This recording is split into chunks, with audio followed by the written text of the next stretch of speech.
우리는 살면서 내가 했다는 말을 참 좋아해요. 내가 노력해서 이룬 성과, 내가 땀 흘려 일군 가정, 내가 애써서 얻은 명성 등등. 여러분, 인간의 본성은요, 이 자신의 수고를 인정받고 싶어 하는 그와 같은 모습들이 있습니다.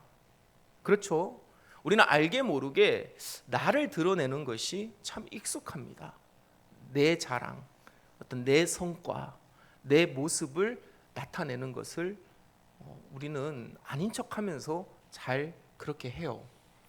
그런데 제가 좋아하는 배우인 황정민 씨가 여러분들도 아실 법한 2005년 청룡영화상 남우주연상에서 수상 소감을 할 때 참으로 과격한 겸손을 보여주었습니다.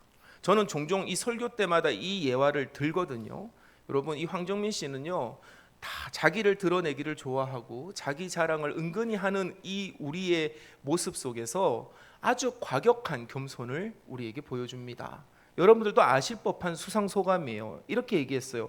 저는 60명의 스태프와 그리고 배우들이 차려놓은 밥상에 숟가락 하나 얹어 놓았을 뿐입니다. 일개 배우인 나는 그저 그들이 잘 차려놓은 밥상에 밥을 맛있게 먹었을 뿐입니다. 여러분, 이 진솔한 소감이 벌써 10년이 넘었더라고요. 그런데 이 진솔한 소감은요, 많은 이들에게 감동을 주었습니다. 왜 그럴까요? 왜 그것이 감동이 됩니까? 화려한 조명 뒤에 숨겨진 보이지 않는 손길들을 바라보았고 인정하였기 때문입니다. 사랑하는 우리 대화교회 교회 여러분, 내가 나의 나된 것은 오로지 나의 은혜가 아니라, 나의 노력이 아니라, 나의 공로가 아니라 하나님의 은혜이고, 하나님의 은혜를 먼저 경험한 이들이 나를 나되게 한 줄로 믿으시기를 주의 이름으로 간절히 축원합니다. 우리는 홀로 설 수 없습니다. 우리의 믿음 또한 이와 같아야 됩니다. 여러분, 우리의 믿음 또한 이와 같아야 돼요. 보이지는 않지만 우리를 위해 모든 것을 마련하신 하나님을 인정하고 하나님을 감사할 줄 아는 그 믿음이 우리의 신앙의 근간이 되기를 주의 이름으로 간절히 축원합니다. 내가 뭔가 대단한 요리를 만들어서 하나님께 대접한 것이 아닙니다. 여러분, 우리는 그런 착각을 해요. 나의 기도, 나의 예배, 나의 찬송, 나의 재능, 나의 은사를 통해서 뭔가 우리가 하나님께 드린다라고 생각합니다. 아니죠. 반대입니다. 하나님이 이미 다 차려놓으신 은혜의 밥상에 그저 우리는 숟가락 하나를 얹을 뿐인 것입니다. 그 은혜에 우리가 함께 동참하여서 그 은혜를 누리는 것입니다. 내가 하나님께 드리는 것이 아니라 하나님이 나를 위하여 모든 것을 마련해 주셨고 오늘 나를 있게 하신 줄로 믿으시기를 우리 주 예수 그리스도의 이름으로 간절히 축원합니다. 여러분, 이 사실을 겸손히 인정하는 자가 성숙한 그리스도인이요 참된 복을 누리는 그리스도인이 되는 것이에요. 오늘 사도 바울은 본문에서 유대인들이 가장 존경하는 조상 아브라함의 이야기를 꺼냅니다. 유대인들이 왜 아브라함을 존중하고 왜 그 아브라함을 존경할까요? 유대인들은요, 아브라함이 대단한 순종과 뭔가 대단한 행동을 했기 때문에 하나님께 인정받았다라고 생각했습니다. 그래서 우리도 저 아브라함처럼 어떤 결단을 가지고 순종하면 우리도 아브라함처럼 위대한 민족의 조상과도 같은 그와 같은 반열에 올라설 수 있다라고 믿었던 것이에요. 그렇기 때문에 아브라함은 유대인들에게 있어서 행위와 순종의 롤모델이었습니다. 하지만 바울은요 2절에서 단호하게 이렇게 말하고 있죠. 로마서 4장 2절 말씀 우리 다 함께 한번 읽어볼까요? 로마서 4장 2절 말씀 우리 한 목소리로 함께 읽겠습니다. 시작. 만일 아브라함이 행위로서 의롭다 하심을 받았으면 자랑할 것이 있으려니와 하나님 앞에서는 없느니라. 아멘. 여러분, 우리는 어릴 때부터 무언가를 잘해야 보상을 받는 시스템에 익숙합니다. 심부름을 잘해야 용돈을 받고 공부를 잘해야 칭찬을 받습니다. 그래서 우리는 그런 습관이 하나님 앞에서도 나타납니다. 하나님 앞에서도 자꾸 내 행위의 영수증을 내밀려고 하는 것이에요. 예를 들면 이런 것입니다. 하나님, 저 주일 성수했잖아요. 하나님, 저 11조 잘하잖아요. 저 이만큼 헌신했잖아요. 저 이만큼 봉사했잖아요. 그러니 하나님 나에게 복 주시는 거 당연합니다. 여러분, 우리는요 아니라고 말하지만 알게 모르게 이와 같은 신앙에 익숙합니다. 하지만 바울은 4절과 5절에서 우리의 이와 같은 잘못되고 왜곡된 신앙을 바로 잡습니다. 여러분, 로마서 4장 4절에서부터 5절까지의 말씀 우리 한 목소리로 읽어볼까요? 시작. 일하는 자에게는 그 삭시 은혜로 여겨지지 아니하고 보수로 여겨지거니와 이를 아니할지라도 경건하지 아니한 자를 의롭다 하시는 이를 믿는 자에게는 그의 믿음을 의로 여기시나니. 아멘. 여러분, 이 4절과 5절의 말씀이 무엇을 말하는 겁니까? 바울은요 단호하게 말해요. 아브라함이 한 일은 아무것도 없다라는 것입니다. 여러분, 아까 전에 우리가 읽었던 2절의 말씀 보면 이랬습니다. 아브라함이 행위로서 의롭다 하심을 받았으면 자랑할 것이 있으려니와 하나님 앞에서는 없느니라. 여러분, 이 말씀을 어떻게 이해하십니까? 그가 한 행위가 없다라는 것입니다. 그가 한 행위 자체가 없다라는 것이에요. 아주 파격적인 선언이었던 것이죠. 그저 아브라함은요 하나님이 준비한 모든 것에 참여했을 뿐인 것입니다. 그래서 4절과 5절에서 바울은요 아브라함은 한 것이 없다. 아브라함은 그저 참여했을 뿐인 것이다. 하나님이 그저 그를 동참시켜 주신 것뿐이다. 그렇기 때문에 그는 어떠한 일도 한 것이 아니다. 아니, 그 일조차 참여할 수조차 없는, 자격 없는 자를 참여케 하신 전적인 하나님의 은혜이다라고 말하고 있는 것이에요. 우리도 마찬가지입니다. 하나님은 우리를 향한 크고 놀라운 은혜의 계획을 세우신 줄로 믿으시기를 주의 이름으로 간절히 축원합니다. 그런데 우리가 그 계획에 동참하려면 우리는 어떻게 해야 됩니까? 죄의 문제를 해결받아야만 합니다. 왜 그렇습니까? 하나님은 거룩하시기 때문입니다. 하나님이 마련하신 그 거룩한 잔치에 우리가 참여하려면 우리는 거룩한 옷을 입어야 됩니다. 죄의 문제를 해결해야 됩니다. 하지만 여러분, 물어봅시다. 그 죄의 문제를 우리 스스로 해결할 수 있습니까? 우리가 무슨 일을 해서 그 일을 해결받을 수 있습니까? 우리가 어떠한 노력으로 여러분 그 죄의 문제를 해결받을 수 있냐라는 것입니다. 없습니다. 오직 예수 그리스도의 십자가의 보혈로 새겨진 구원의 은혜만이 우리의 죄의 문제를 해결할 수 있음을 믿으시기를 주의 이름으로 간절히 축원합니다. 그 예수 그리스도를 우리가 공로로 얻을 수 있습니까? 아닙니다. 오직 하나님이 우리를 사랑하셔서 독생자 예수 그리스도를 우리에게 보내어 주셨습니다. 이 십자가의 보혈, 나는 아무것도 아닙니다. 나는 한 것이 없습니다. 나는 공로가 없습니다. 나는 일을 하지 않았습니다. 나는 어떤 행위도 하지 않았습니다. 오직 하나님만이 일을 하셨고 오직 하나님만이 나에게 구원의 은혜를 주셨습니다. 그것이 십자가입니다 라는 사실이 믿어지지 않는다면 여러분, 우리는요 하나님의 놀라운 은혜를 알기만 할 뿐 그 은혜를 누릴 수가 없는 것이에요. 사랑하는 우리 대화교회 교회 여러분, 저는 여러분들이 복음의 은혜를 누리는 자들이 되기를 주의 이름으로 간절히 축원합니다. 은혜를 아는 사람들은 너무나 많습니다. 여러분, 밖에 나가서 전도해 보면요 교회를 안 다녀도 교회가 어떤 곳인지 다 압니다. 예수가 어떤 분인지 다 압니다. 하나님이 어떤 분인지 다 알아요. 하지만 그들은요 알기만 할 뿐 누리지를 못합니다. 믿음이 있어야만 그 은혜를 누릴 수 있음을 기억하시기를 주의 이름으로 간절히 당부합니다. 그렇다면 여러분, 아브라함이 가졌던 그 믿음의 실체라는 것은 무엇일까요? 오늘 교회력 구약의 본문인 창세기 12장 1절에서부터 4절을 보면 하나님은 아브라함에게 고향과 친척 그리고 아버지의 집을 떠나라고 명령하십니다. 목적지도 알려주지 아니하세요. 75세가 된 노인에게 모든 기반, 그의 모든 어떤 터전을 버리고 떠나라고 하는 것은 아주 가혹한 요구였습니다. 제가 말씀을 준비했거든요. 오늘 교회력의 구약 본문인 창세기 12장 1절에서부터 4절까지의 말씀 우리 한번 같이 읽어보겠습니다.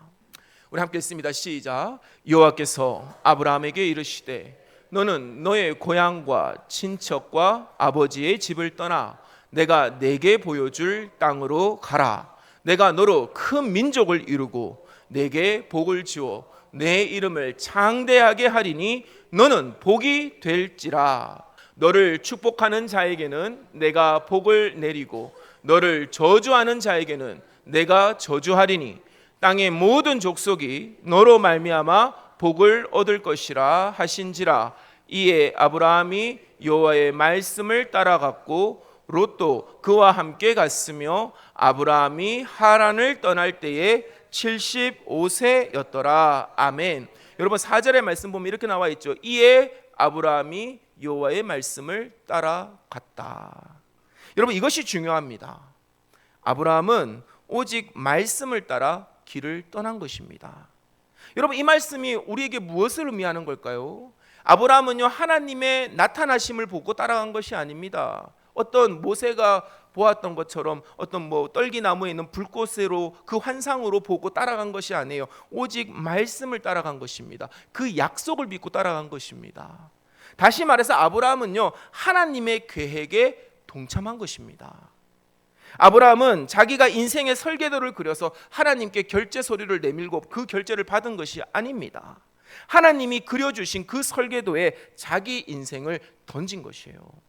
저는 가끔 파격적인 생각을 해봐요. 만약에 아브라함이 아니더라도 하나님이 말씀하신 그 설계도 안에는 누구나 들어올 수 있었을 것입니다.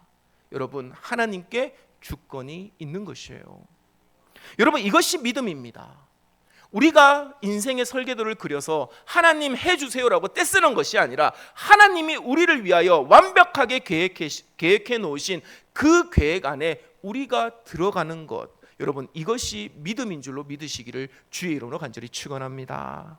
하나님은요 우리의 그 믿음에, 우리의 그 동참에 의로움으로 응답하여 주시는 것이에요. 여러분 사기꾼들 보십시오.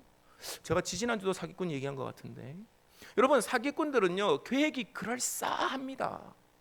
들어보면요 혹할만 해요. 하지만 결정적인 차이가 있죠. 그들은 가장 결정적인 순간에 뒤통수를 칩니다. 여러분 하나님은 믿음의 의로 응답하신다는 것이 무슨 의미이십니까? 하나님은요 당신의 계획에 동참하는 우리를 버리지 아니하시고 하나님의 그 구원의 은혜의 계획 속에서 우리를 보살펴 주시고 우리와 동행하시고 우리를 하나님의 은혜와 복으로 온전히 이끌어 주신다. 그것이 하나님의 의로우심인 줄로 믿으시기를 주의 이름으로 간절히 축원합니다. 그렇기 때문에 오늘 본문 13절의 말씀을 우리 한번 같이 읽어보겠습니다. 로마서 4장 13절 말씀 우리 한 목소리로 읽겠습니다. 시작. 아브라함이나 그 후손에게 세상의 상속자가 되리라고 하신 언약은 율법으로 말미암은 것이 아니요 오직 믿음의 의로 말미암은 것이니라. 아멘. 다시 한번 읽어볼까요? 언약은부터 한번 읽어보겠습니다. 시작. 언약은 율법으로 말미암은 것이 아니요 오직 믿음의 의로 말미암은 것이니라. 아멘. 다시 한번 여러분에게 선포합니다. 믿음이라는 것이 무엇이라고요? 나를 향한 하나님의 계획에 동참하는 것입니다. 제가 앞서 얘기했던 그 배우 황정민의 겸손한 고백처럼 우리도 하나님이 잘 차려놓으신 그 인생의 밥상을 믿음의 숟가락을 들고 맛있게 먹으며 살아가면 되는 것이에요. 여러분 이 사실을 믿으시기를 주의 이름으로 간절히 축원합니다. 우리 하나님은 늘 언제나 우리의 삶을 풍성케 하시기 위하여 날마다 좋은 것으로 우리에게 은혜를 베풀어 주십니다. 믿음의 숟가락을 들어 그 은혜를 먹는 자들이 되시기를 주의 이름으로 간절히 축원합니다. 하나님은 우리의 삶이 빈곤하지 않도록 날마다 풍성하게 채워 주십니다. 여러분 여기서 한 걸음만 더 설교를 깊이 들어가 봅시다. 그래도 여러분 이 설교를 듣는 사람들 중에 이런 마음이 있는 사람들이 있을 것입니다. 그래도 아무리 한 것이 없다고 할지라도 내가 숟가락을 얹어야 구원받는 거 아닌가? 그 정도의 내 정성은 있어야 하지 않을까라고 생각할 수도 있습니다. 하지만 여러분 진정한 은혜는요 그 숟가락조차 내 것이 아니라는 사실을 깨닫는 것에 있습니다. 여러분 우리가 은혜의 숟가락을 얹지만 그 은혜의 숟가락조차 내 것이 아니라는 사실을 기억하시기를 주의 이름으로 간절히 축원합니다. 우리는 죄로 인해서 손 하나 까딱할 수 없었던 사람들입니다. 영적으로 죽었던 우리에게 여러분 숟가락을 들 힘이 어디 있겠습니까? 영적으로 이미 죽어버린 우리에게 하나님의 은혜의 밥상으로 나아갈 힘이 어디 있냐라는 것입니다.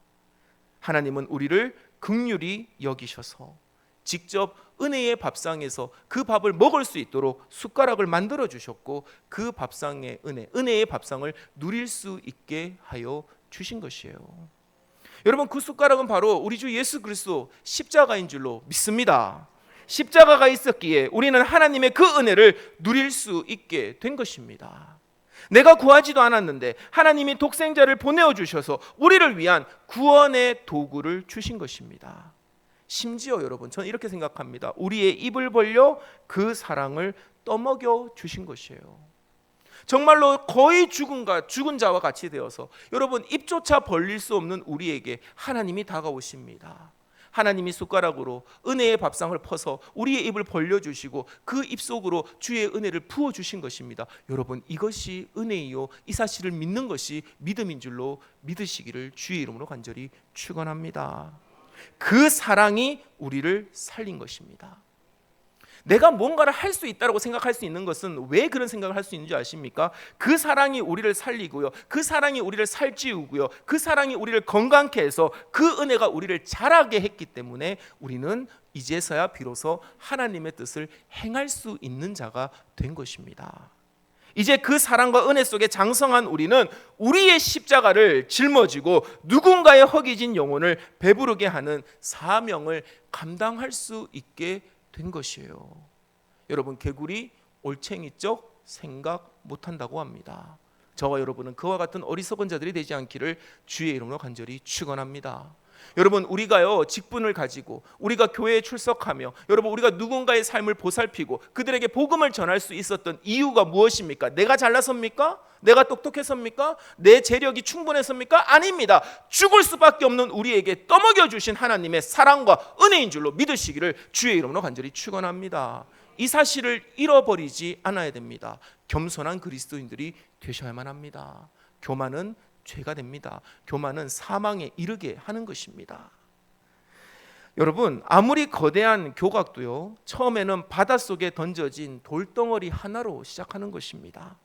겉으로는 보기에 아무 의미 없어 보이는 그 돌들이 쌓이고 쌓여서 바다를 메우고요, 그 기초를 세워서 길을 만드는 것이에요. 아브라함의 믿음이 바로 그 바닷속에 던져진 첫 번째 돌과도 같습니다. 여러분, 로마서 4장 16절에서부터 17절의 말씀, 여러분 우리 마지막 말씀 우리 같이 한번 읽어보겠습니다. 로마서 4장 16절부터 17절 한 목소리로 읽겠습니다. 시작. 그러므로 상속자가 되는 그것이 은혜에 속하기 위하여 믿음으로 되나니 이는 그 약속을 그 모든 후손에게 굳게 하려 하심이라. 율법에 속한 자에게뿐만 아니라 아브라함의 믿음에 속한 자에게도 그러하니 아브라함은 우리 모든 사람의 조상이라.